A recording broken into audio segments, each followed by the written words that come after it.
एक कोट के साथ शुरू करते हैं। लाख दलदल हो पांव जमाए रखिए, हाथ खाली ही सही ऊपर उठाए रखिए। कौन कहता है छलनी में पानी नहीं रुकता, बर्फ बनने तक हौसला बनाए रखिए। हेलो एवरीवन, मेरा नाम है आशीष फुटान और आप लोगों का स्वागत है मेरे इस डेली मोटिवेशन में। ठीक है, मैं आप लोगों को रोज बहुत अच्छी अच्छी कहानियां सुनाऊंगा। सिर्फ आप लोगों का आज का 2 मिनट लूंगा मैं। एक बार की बात है, एक राज्य का राजा था। ठीक है, वो बहुत ही प्रसिद्ध राजा था, अपनी प्रजा को बहुत खुश रखता था। जब भी उनके ऊपर कोई प्रॉब्लम आती थी उन सबको सॉल्व करता था। अब क्या हुआ, आसपास की जो राज्य होते थे उससे लड़ाई करने आते थे, वो सबसे जीत जाता था क्योंकि वो एक बहुत ही अच्छा योद्धा था। ठीक है, एक बहुत अच्छा आदमी था जो सबकी खुशी रखता था। अब क्या हुआ, आसपास के जो राजा थे उन्होंने मिलके प्लानिंग किया। उन्होंने प्लानिंग किया कि इसको तो हराएंगे करके, इसको कैसे हरा जाए करके एक प्लान बनाया और सोचा कि इसको हम लोग इसके राज्य से उठा लेंगे और फिर इसका कहीं दूर ले जाके इसे मार डालेंगे। अब सब लोगों ने प्लानिंग की, वहां पर के लोगों से कुछ साठ गांठ की, जो वहां पर उनके मतलब रक्षक रहा करते थे, उनके साथ साठ गांठ की। अब इसके बाद क्या हुआ कि उसे राजा को उठा लिया गया। ठीक है, उठा लिया गया, उसे एक पहाड़ी पे ले जाया गया, पहाड़ के एक गुफा में ले जाया गया। अब सारे राजा वहां पर मिले, उन्होंने सोचा कि अब इसके साथ क्या किया जाए, तो बोला कि इसको मार डालना चाहिए। तो एक राजा ने कहा कि नहीं, इसने हमें बहुत परेशान किया है, इसे तो हम लोग तड़पा तड़पा के मारेंगे, इसे इसी गुफा के अंदर डाल देते हैं और एक पत्थर लगा के बंद कर देते हैं, हमेशा के लिए यहीं पर भूख से तड़प के मर जाएगा। ठीक है, तो ऐसा ही हो गया। अब उसके अंदर उसे डाल दिया और बाहर से पत्थर लगा दिया ताकि वो बाहर कभी ना निकल पाए।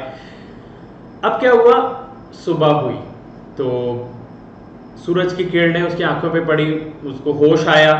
तो होश आया तो उसने देखा कि वो तो एक जगह पे अटक गया है, रुक गया है। अब वो क्या करे सोचा। ठीक है, तो वो बहुत दुखी होने लगा। वो सोचा कि अब तो मेरी पूरी प्रजा, मेरी दुनिया, हर चीज लूट चुकी होगी, अब मैं क्या करूं करके।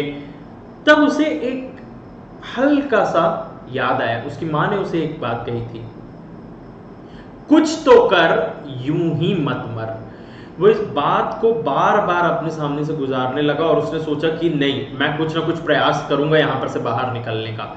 वो थोड़ा सा आगे बढ़ता है, उसे एक सांप डस लेता है। सांप डस लेता है तो वो फिर से गिर जाता है, वो फिर से हार मानने लगता है। पर उसे वो बात फिर से याद आती है कि कुछ तो कर यूं ही मत मर।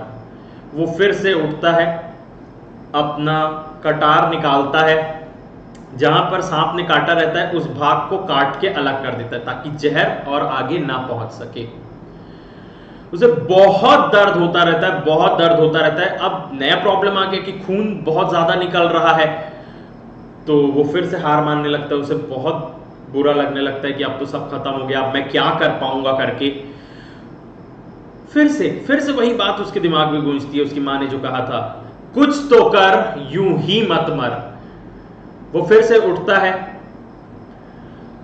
उसके पास एक कपड़ा रहता है, उसके गले में एक कपड़ा रहता है, उसे लेता है, उसे लपेट देता है उस घाव के ऊपर और फिर आगे बढ़ता है। आगे बढ़ता है, देखता है कि ये तो पूरा दरवाजे, ये तो पूरा पत्थर से ढका हुआ है, अब मैं इसे कैसे करूंगा, इतने बड़े पत्थर से ढका हुआ है, मैं इसे कुछ नहीं कर पाऊंगा। बहुत दुखी होने लगता है। फिर वही बात उसके सामने आती है, कुछ तो कर यूं ही मत मर।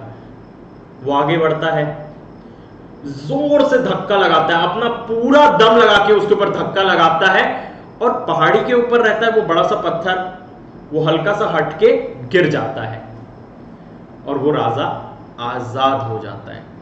इस कहानी से हम लोगों को एक बहुत ही बड़ी सीख मिलती है कि यार, कोशिश करना कभी भी नहीं छोड़ना चाहिए।